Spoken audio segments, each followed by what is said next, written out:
Mobilisation des infirmières pour dénoncer leurs conditions de travail. Elles ont défilé à Lyon cet après-midi. Navigation fluviale interrompue pour assurer la maintenance des écluses sur le Rhône. Enfin, une première pâtisserie 100% sans gluten à Lyon. Santé en danger, population, intervention, santé en danger. Mobilisation des infirmiers et des infirmières aujourd'hui à Lyon, répondant à un mot d'ordre national. Ils ont défilé de la préfecture à l'hôtel de ville pour dénoncer notamment la dégradation de leurs conditions de travail. Il y a de plus en plus de burn-out chez les soignants parce que quand vous faites 10 heures par jour et qu'on vous demande d'en faire 12, voire quelques fois plus, tout ça parce qu'on met en cause votre conscience professionnelle. On sait que les patients, on ne les abandonnera pas. On sait qu'on ira jusqu'au bout. Et quand on va jusqu'au bout, quelquefois, oui, on a eu des suicides d'infirmières. Et c'est ça qui est insupportable. Et c'est ça qu'on dénonce.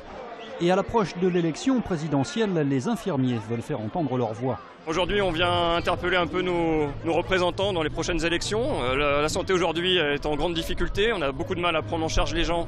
Nos salaires sont bloqués et il n'y a pas de revalorisation.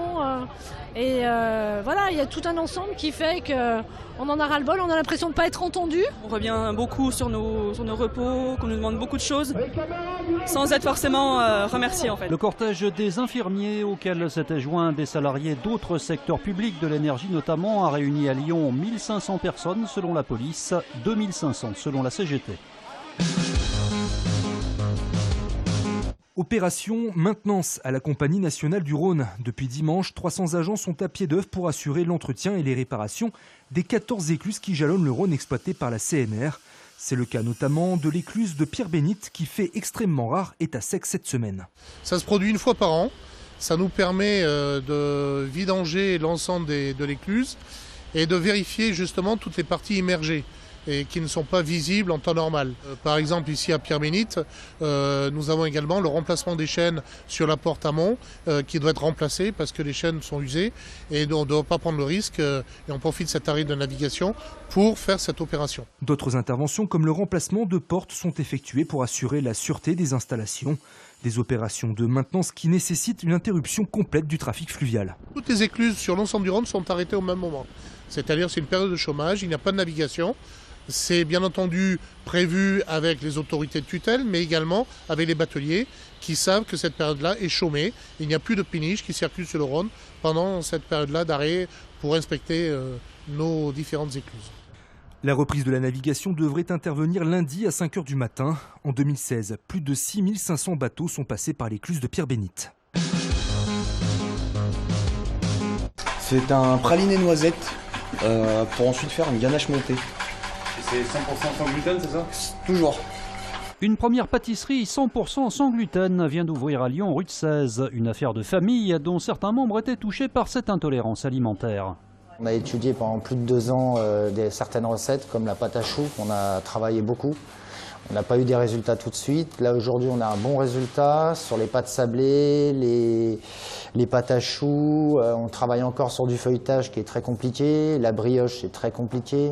La difficulté est liée notamment aux farines utilisées. Nous, nos farines sont essentiellement bio et c'est des farines de riz ou de sarrasin ou de pommes de terre ou de plein de choses. Et du coup, c'est des farines qui sont difficiles à travailler, qui chauffent assez vite. Et pourtant, la pâtisserie sans gluten propose une gamme de 80 produits différents. On a demandé en arrivant si on s'était pas trompé de lieu parce que c'est tellement beau et voilà, ça fait très envie. Et dans les autres pâtisseries, moi j'y vais pas en fait. c'est pas limité, c'est que c'est impossible de manger sans gluten dans une pâtisserie traditionnelle. Pour avoir souvent mangé sans gluten, c'est que des fois, être gourmand, c'est pas forcément compatible. Donc là, je vois des choses tout à fait délicieuses, en tout cas du regard. Je pense que si on ferme les yeux, on voit pas la différence. C'est même des fois meilleur que dans d'autres pâtisseries. Et c'est pour ça qu'on communique pas forcément au final sur le fait que c'est sans gluten sur la devanture.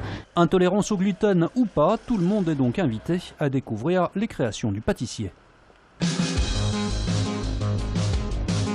Une exposition prêtée par le Louvre à découvrir au musée de Saint-Romain-en-Galles. Celle-ci s'interroge sur les grands mythes fondateurs d'Hercule à Dark Vador.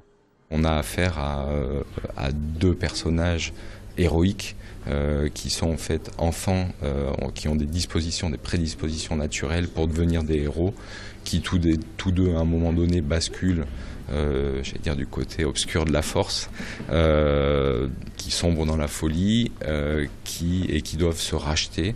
Donc Hercule, c'est au travers de ses 12 travaux, et Dark Vador, c'est au moment où il combat son fils. Et les visiteurs peuvent le constater, des mythes fondateurs, on en trouve dans toutes les civilisations.